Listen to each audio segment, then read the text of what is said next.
Hello नमस्ते। आज बात करेंगे ब्रिटानिया इंडस्ट्री कंपनी के बारे में, इसके स्टॉक के बारे में। आज इस वीडियो में स्टॉक के बारे में डिटेल फंडामेंटल एनालिसिस करेंगे, कुछ इंपॉर्टेंट फंडामेंटल पैरामीटर्स को देखेंगे और इसका प्राइस एनालिसिस करेंगे। सबसे पहले ब्रिटानिया इंडस्ट्री का मार्ली चार्ट पर यहाँ पर आप देख सकते हैं 2014 से एक अच्छा खासा प्राइस रैली यहाँ पर लगाया है। 2014 में इसका प्राइस था लगभग 440 रुपीज़ के करीब, लेकिन लाइफ टाइम हाई जो अभी बनाया है 2024 में वो है 6564 रुपीज़ पर, और करेंट दिन इसका प्राइस जो चल रहा है वो है 5033 रुपीज़ पर। अगर आपको यहाँ से दिखाएं तो आप देख सकते हैं ये रैली लगाया था, फिर से यहाँ पर करेक्शन आए थे, फिर से रैली लगाया था, फिर से यहाँ पर करेक्शन आए थे, फिर से आप देख सकते हैं एक लंबा रैली लगाया, फिर से यहाँ पर करेक्शन आया है। तो अब बात आती है नियर फ्यूचर इससे स्टॉक प्राइस किस तरफ जा सकते हैं, एक हायर हाई बनाएगा या इसका ट्रेंड को चेंज करेगा, ये जानने की कोशिश करेंगे। अभी निवेश करना ठीक रहेगा या वेट करना बेहतर रहेगा। तो चलिए इस कंपनी का प्राइस एनालिसिस करने से पहले हम लोग देख लेंगे इसका कुछ इंपॉर्टेंट फंडामेंटल पैरामीटर्स, क्योंकि फंडामेंटल बिजनेस अगर किसी कंपनी का अच्छा रहता है तो उस कंपनी का स्टॉक प्राइस हायर हाई बनाते बनाते ऊपर जाते हैं, प्राइस नीचे भी आ जाते हैं करेक्शन लेने के लिए, तो फिर से दोबारा से वो करेक्शन कंप्लीट करने के बाद फिर से हायर हाई बनाते हुए लंबा रैली ऊपर की तरफ लगाते हैं। तो फंडामेंटली स्ट्रांग होना बहुत इंपॉर्टेंट होते हैं लॉन्ग टर्म निवेश के लिए। तो चलिए सबसे पहले इसका फंडामेंटल कुछ इंपॉर्टेंट पैरामीटर्स को चेक कर लेते हैं।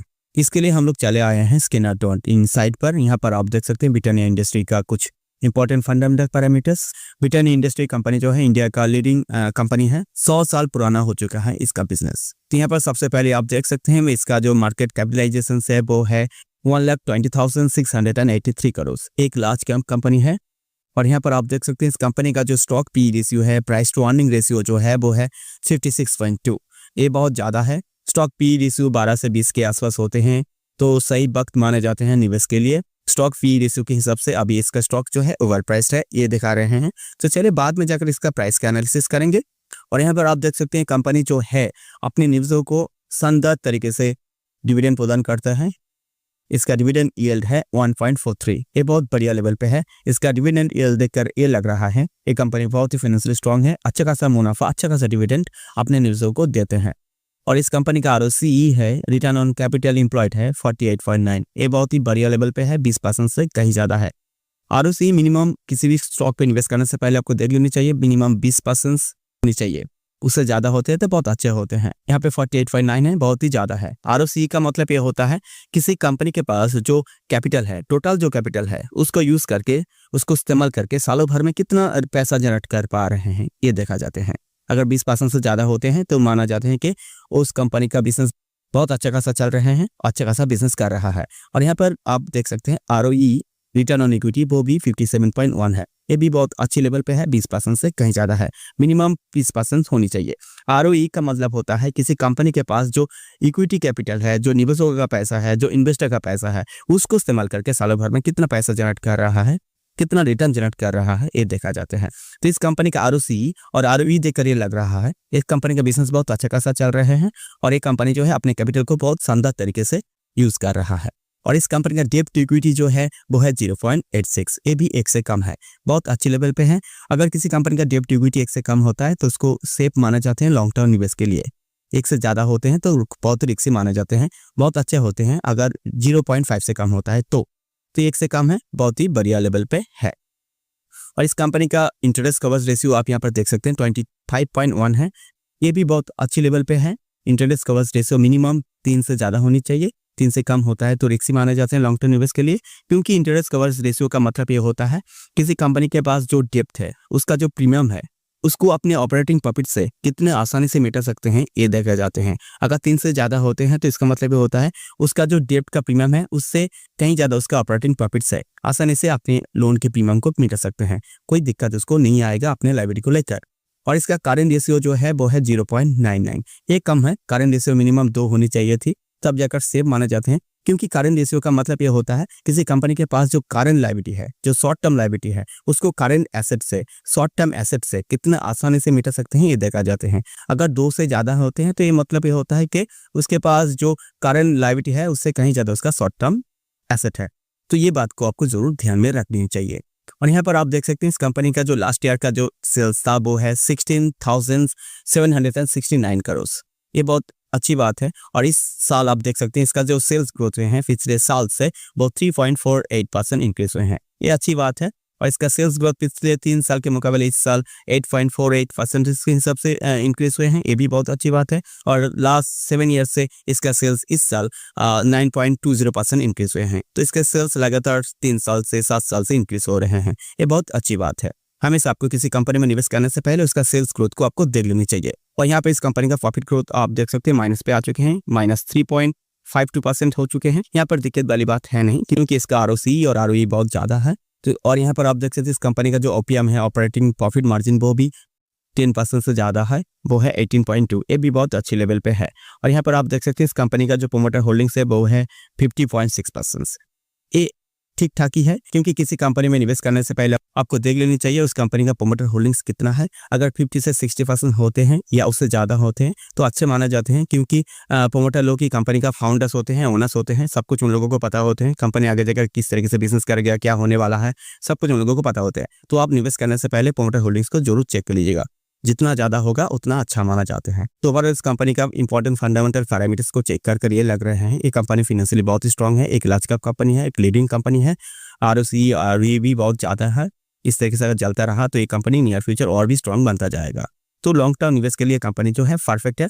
हाँ, एक बात आपको यहाँ पर बता देते हैं, मैक्सिमम रिटेल इन्वेस्टर देश में अच्छे कंपनी में ही लॉस ले लेते हैं, क्योंकि वो लोग फंडामेंटल अच्छा कंपनी में तो निवेश कर देते हैं लेकिन प्राइस को एनालिसिस नहीं करते हैं। आपको सबसे पहले अच्छा कंपनी में अच्छी प्राइस लेवल पे एंट्री करना है, तभी आपको मुनाफा होगा। तो चलिए आपको अभी दिखाते हैं चार्ट पे जाकर किस प्राइस पे एंट्री करना सही रहेगा या वेट करना बेहतर रहेगा। तो फिर से हम लोग चले आए हैं ब्रिटानिया इंडिया का मंथली चार्ट पर। तो आपको अगर वीकली चार्ट पर आपको दिखाएं इसका प्राइस एक्शन को, तो आप देख सकते हैं, आसानी से समझ सकते हैं इसका प्राइस आगे जाकर किस तरीके से बिहेव कर सकते हैं, किस तरफ जा सकते हैं। 2022 के इस पॉइंट से अगर देखें तो ये हो गया इसका फर्स्ट हायर हाई, ये हो गया फर्स्ट हायर लो, ठीक है। फिर से दोबारा से आप देख सकते हैं यहाँ पर एक सेकेंड हायर हाई बनाया है, फिर से यहाँ पर सेकेंड हायर लो बनाया है, फिर से दोबारा से यहाँ पर आप देख सकते हैं हायर हाई बनाया है, फिर से यहाँ पर एक हायर लो बनाया है, फिर से यहाँ पर देख सकते हैं इस जो प्राइस है इसके ऊपर जा नहीं पाए हैं, ठीक है। यहाँ पर कंसोलिडेट किए थे, लगभग 6 महीने से कंसोलिडेट किए थे। फिर से दोबारा से आप देख सकते हैं इस हाई को तोड़कर दोबारा से एक हायर हाई यहाँ पर बनाया है, फिर से यहाँ पर आप देख सकते हैं एक हायर लो भी यहाँ पर बनाया है। तो अब बात आती है नियर फ्यूचर के स्टॉक प्राइस किस तरफ जा सकते हैं। सबसे इंपॉर्टेंट जो लेवल है वो है ये जो लेवल है जो है 6468, ये लेवल बहुत इंपॉर्टेंट है, बहुत इंपॉर्टेंट रेजिस्टेंस है। इसको अगर तोड़ते हैं तो इसके स्टॉक प्राइस और भी ऊपर जा सकते हैं, एक हायर हाई बना सकते हैं। और नीचे जो है 4381, इस लेवल को अगर तोड़ते हैं तो इसका प्राइस और भी नीचे आ सकते हैं। तो आपको अभी देखना है बैठकर इसका स्टॉक प्राइस किस तरह मूवमेंट लेता है। अगर इसका स्टॉक प्राइस एक हायर हाई बनाते हैं तो ठीक बात है, ये रैली को कंटिन्यू करेगा, अप ट्रेंड को कंटिन्यू करेगा। या अगर यहाँ पर एक लोअर हाई बना के फिर से दोबारा से अगर इस लो को तोड़कर नीचे आते हैं तो फिर से इस लाइन को तोड़कर नीचे आने के चांसेस बहुत ज़्यादा हैं, क्योंकि इंडियन स्टॉक मार्केट अभी लाइफ टाइम हाई पे है। निफ्टी और सेंसेक्स वो करेक्शन ले रहे हैं, उसके साथ ये स्टॉक भी करेक्शन लेगा या कंसोलिडेट पीरियड पे जाएगा। तो ये बात को आपको जरूर ध्यान में रखनी चाहिए। तो अब बात आती है लॉन्ग टर्म निवेश अगर करें तो किस लेवल पे करना ठीक रहेगा। चलिए मंथली चार्ट पर देखते हैं। 2014 की इस लो से अगर दिखें अच्छा खासा रैली लगाया था, ठीक है, इस हाई तक। तो सबसे सेफ जोन जो रहेगा लॉन्ग टर्म निवेश के लिए वो रहेगा ये जो 50% करेक्शन लेवल है, यहाँ पर जो है 3476। इस लेवल पे आप अगर एंट्री करेंगे तो आपका जो लॉन्ग टर्म निवेश रहेगा वो सेफ रहेगा। इसका स्टॉक प्राइस यहाँ पर अगर हायर हाई बनाते हैं तो ठीक, अगर नहीं बनाते हैं लोअर हाई बनाते हैं और इस लो को तोड़ते हैं तो इस प्राइस पे आने के चांसेस बहुत ज़्यादा रहेगा। तो इस लेवल तक आपको ज़रूर वेट करनी चाहिए। और यहाँ पर और एक ट्रेंड को आपको दिखाते हैं, ये जो ट्रेंड चैनल यहाँ तक अगर खींचे तो आप देख सकते हैं ये जो ट्रेंड चैनल है अभी वो इसका स्टॉक प्राइस मेंटेन कर रहा है। अगर इस ट्रेंड चैनल को तोड़ते हैं तो इसका प्राइस यहाँ पर 50% करेक्शन तक जरूर आ सकते हैं। तो आपको अभी वेट करनी चाहिए लॉन्ग टर्म निवेश अगर करते हैं तो, क्योंकि इसका प्राइस बहुत आगे चला गया है, बहुत ऊपर चले गए हैं। और यहाँ पर अभी स्मार्ट मनी का निवेश नहीं होगा, क्योंकि वो लोग अच्छा खासा प्राइस लेवल पे वो एंट्री करते हैं तो आपको जरूर वेट करना यहाँ पर बेहतर रहेगा। आप निवेश करने से पहले खुद से एक बार जरूर रिसर्च कर लीजिएगा। आपका जो पर्सनल इन्वेस्टमेंट एडवाइजर है उसे एक बार जरूर कंसल्ट कर लीजिएगा। इस वीडियो में जो आपको मैं बता रहा हूँ वो एजुकेशन पर्पस के लिए बता रहे हैं, ताकि आपको रिसर्च करने में थोड़ा हेल्प मिले, आसानी हो। तो फिलहाल आज के लिए इतना ही, मिलते हैं नेक्स्ट वीडियो पर। तब तक के लिए बहुत बहुत धन्यवाद।